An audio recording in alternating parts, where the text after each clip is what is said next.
L'énergie électrique, le nucléaire, vous êtes au sein du Conseil d'orientation du patrimoine nucléaire et du climat, donc pro-nucléaire. Est-ce qu'on a aujourd'hui les moyens de notre ambition? C'est-à-dire que d'abord, on voit que la moitié des réacteurs sont arrêtés.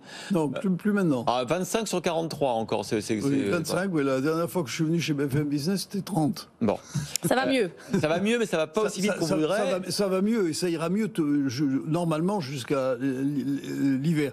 Je veux signaler quand même quelque chose. Oui. L'extraordinaire performance d'EDF, qui a réussi à traiter déjà 3 réacteurs qui souffraient de cette corrosion sous tension qui les impactait sur les circuits primaires de sécurité. Ils ont réussi à le traiter dans des délais absolument records. Alors on dit du mal. Vous êtes plutôt team Jean-Bernard Lévy que team le maire Macron. Je suis très admiratif du travail qu'ont fait les ingénieurs d'EDF. Très admiratif. Est-ce qu'on n'a pas un peu laissé tomber cette filière? On manque d'ingénieurs, on manque de soudeurs. Bien sûr qu'on a laissé tomber cette filière. Quand vous ne lancez pas un seul réacteur nucléaire en fabrication depuis Flamanville, c'est-à-dire depuis le début des années 2000, comment voulez-vous que les industriels s'organisent pour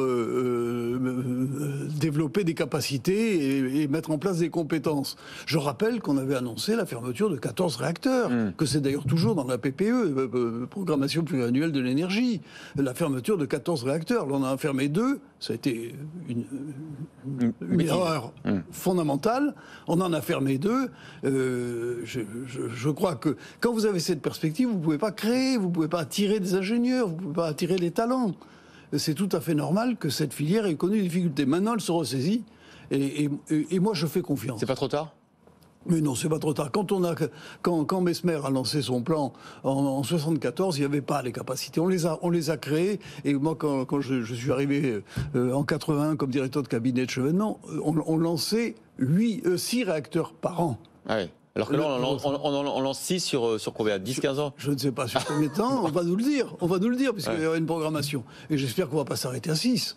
Il en faut une vingtaine d'ici 2050.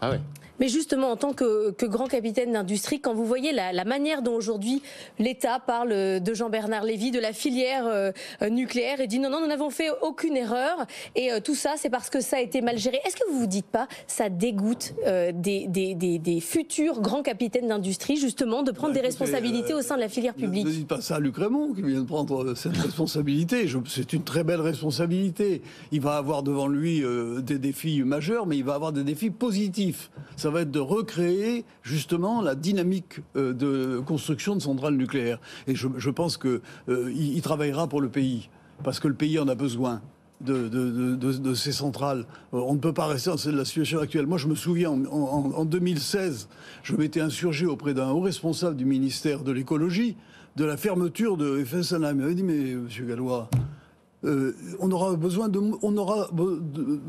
moins en moins d'électricité dans l'avenir. En 2016, c'est pas il y a 20 ans. En 2016, m'expliquant que la consommation d'électricité allait baisser alors qu'elle va doubler.